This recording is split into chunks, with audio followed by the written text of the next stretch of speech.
কেতিয়াও দেখা নাই নিশ্চয় নিশ্চয় তুমি মৎস্য নোহোৱা কদাপি তুমি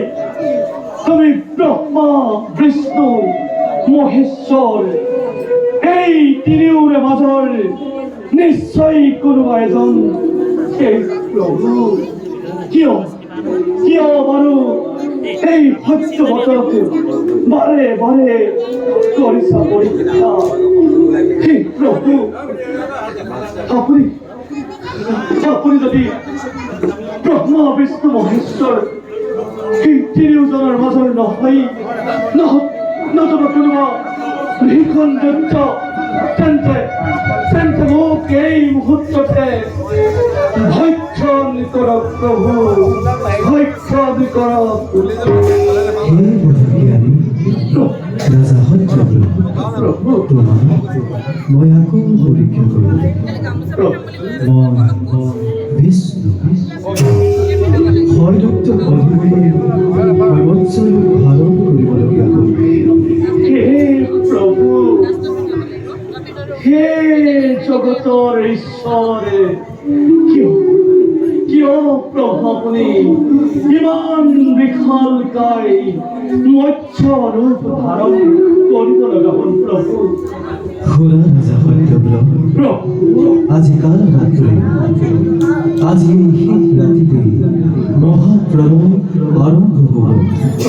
সাগৰৰ পানী গোটেই পৃথিৱী ডুবাই পেলাব প্ৰভু পৃথিৱী তোমাৰ বাদে আৰু কোনো জীয়াই নাথাকিব হয়তো লক্ষ্মী সৃজন কৰি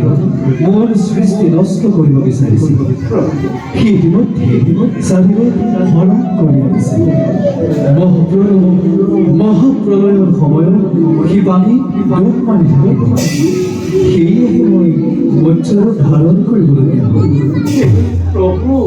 এই ভীষণ মহাপ্ৰলয়ত পানীৰ মাজত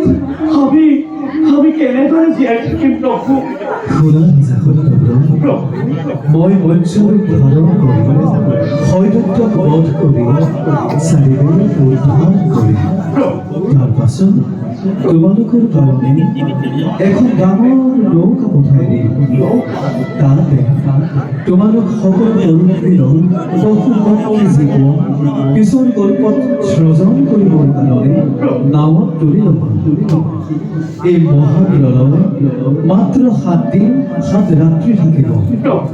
মই হয়দত্তক বধ কৰি তোমালোকৰ ওচৰলৈ আহিম মোৰ মূৰৰ ওপৰত যে দেখিছা এই শিৱতেই মাখুকীয়ে তোমালোকক বেৰাই ধৰিব 7 দিনৰ পাছত পৃথিৱী শান্ত হ'ব তেতিয়া প্ৰত্যেকেই নিজ নিজ কৰ্মত অগ্ৰসৰ হ'ব লাগিব সকলো সাৱধানে থাকিব সত্যব্ৰত এতিয়া আমি বিৰাগী ভাল প্ৰভু